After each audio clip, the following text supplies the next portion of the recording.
ಎತ್ಕೊಳ್ರಿ ಅಜ್ಜರಿಗೆ ಮಾಲೆ ಹಾಕೋದ್ರ ಮೂಲಕ ಚಾಲನೆ ಕೊಡೋಣ. ಇವ್ರು ಬರಲಿ ನಂದೇಳಿ ಎಲ್ಲ ಪರಮೇಶ್ವರರು ಕರ್ಕೊಂಬ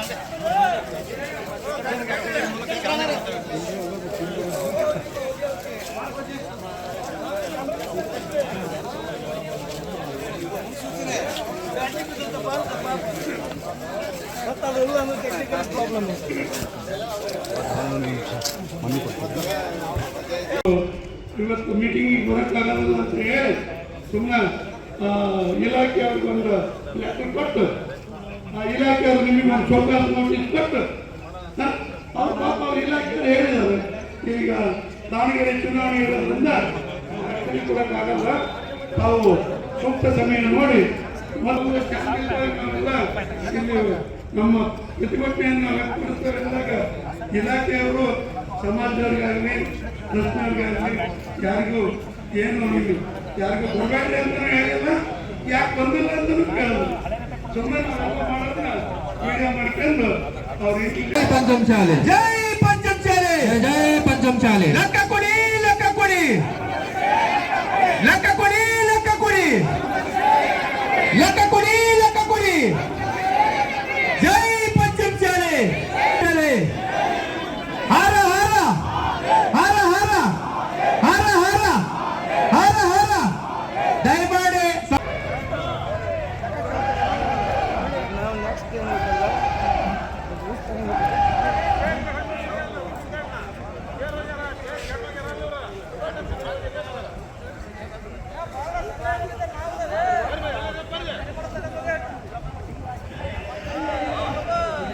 ಬಹಳ ಅವಿರುದ್ಧವಾದ ಹೋರಾಟವನ್ನು ಮಾಡಿ ಪಾಪ ಅವರ ಆಯುಷ್ ಮುಗಿತು. ಅವರ ಆಯುಷ್ ಹೇಗೆ ಮುಗಿತು, ಅದಕ್ಕೆ ಎಷ್ಟು ಮಟ್ಟಿಗೆ ಟ್ರಸ್ಟ್ನವರು ಸ್ಪಂದನೆ ಮಾಡಿದ್ರು. ಆ ಮಠಾಧಿಪತಿಗಳು ಒಂದು ಲೆಟರ್ ಬರೆದಿದ್ದು ಡಾಕ್ಟರ್ ಮಾನ್ಸ್ವಾಮಿಗಳು ಅವರಿಗೆ ಕೊಟ್ಟಂತ ಕಿರುಕುಳ ಏನು, ಅವ್ರನ್ನ ನಡೆಸ್ಕೊಂಡಂತ ರೀತಿ ಏನು, ಇವೆಲ್ಲರೂ ಸ್ಪಷ್ಟವಾಗಿ ಅವರು ಬರೆದಿಟ್ಟಿದ್ದಾರೆ.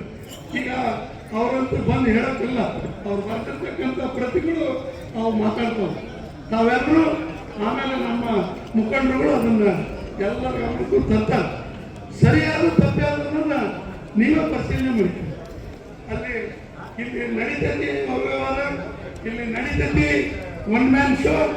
ನಮಗೆ ಒನ್ ಮ್ಯಾನ್ ಶೋ ಬೇಕಾಗಿಲ್ಲ, ಡಿಕ್ಟೇಟರ್ಶಿಪ್ ಬೇಕಾಗಿಲ್ಲ. ಎಲ್ಲರನ್ನೂ ಒಟ್ಟಿಗೆ ಕರ್ಕೊಂಡು ಹೋಗೋದಕ್ಕೆ ವ್ಯವಸ್ಥೆ ಬೇಕು.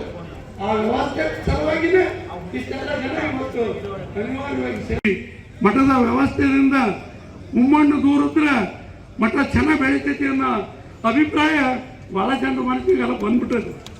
ನೀನ ಬರೇ ದಾವಣಗೆರೆ ಕಟ್ಟಿಗೆ 8 ಜನ ಟ್ರಸ್ಟಿಗಳನ್ನ ಬರೇ ಅವರನ ಹರಿಹರ ತಾಲೂಕಿನಾರ ಯಾರು ಅಲ್ಲ, ಹೊನ್ನಾಳಿ ತಾಲೂಕಿನಾರನ ಆಗ ಅಡ್ಮಿನಿಸ್ಟ್ರೇಟರ್ ಅಂತ ಅದು ಮನ್ ನೇಮಕ ಮಾಡ್ಕೊಂಡಿವಿ.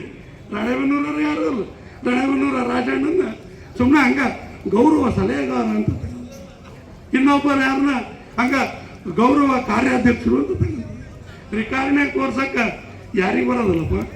ಬಾರಪ್ಪ, ನಾವು ನಮ್ಮ ಕಡೆಗೆ ಏನಾರ ನೀ ಜವಾಬ್ದಾರಿ ಈ ಸಮಾಜದ ಕಡೆಗೆ ಕೊಟ್ಟ 1-2 ವರ್ಷದಲ್ಲಿ ಇಲ್ಲಿ ಸರಿಯಾದ ವ್ಯವಸ್ಥೆಯನ್ನ ಮಾಡಲಿಲ್ಲದ್ರೆ ನಾವು ಈ ಸಮಾಜದ ವಕ್ರ ನಾವು ಅವರಂಗ ಅಪವಿತ್ರರು ಅಂತ ನೀವು ಅವಾಗ ನಮ್ಮನ್ನ ಪ್ರಶ್ನೆ ಮಾಡುವಂತ.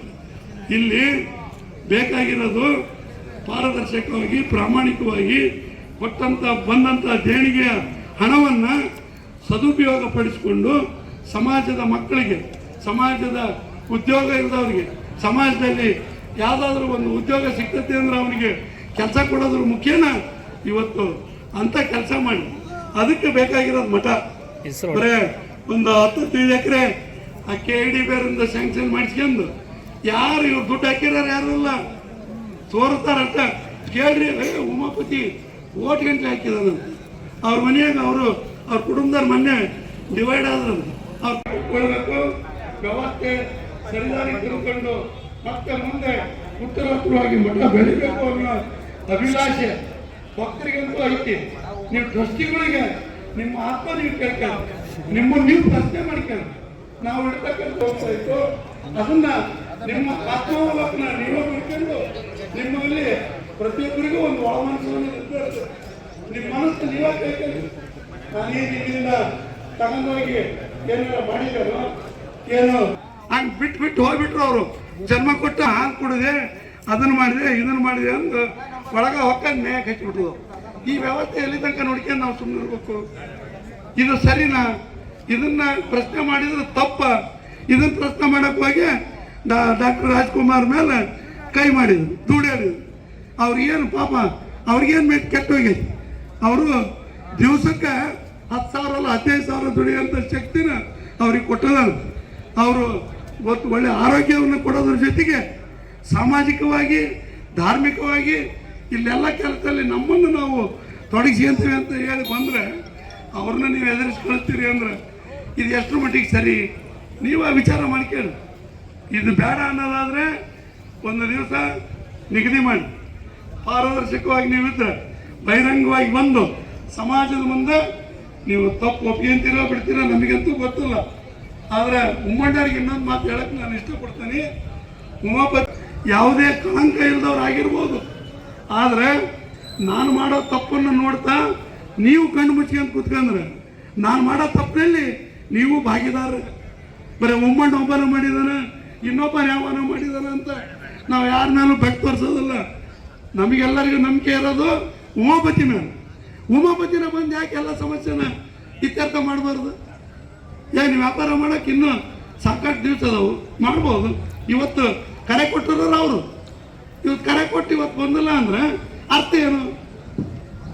ಇದನ್ನ ದಿಕ್ ತಪ್ಪಿಸೋ ಕೆಲಸ ಮಾಡ್ತಾ ಇದ್ದೀವಿ. ಈ ದಿಕ್ ತಪ್ಪಿಸೋ ಕೆಲಸ ಬಿಡ್ರಿ ಸಾಕು. ಈ ತೆರೆಮರೆಯಲ್ಲಿ ಆಟ ಆಡೋದು ಇದು ಯಾರಿಗೂ ಶೋಭೆ ತರುವಂಥ ಜಾಯಮಾನ ಅಲ್ಲ.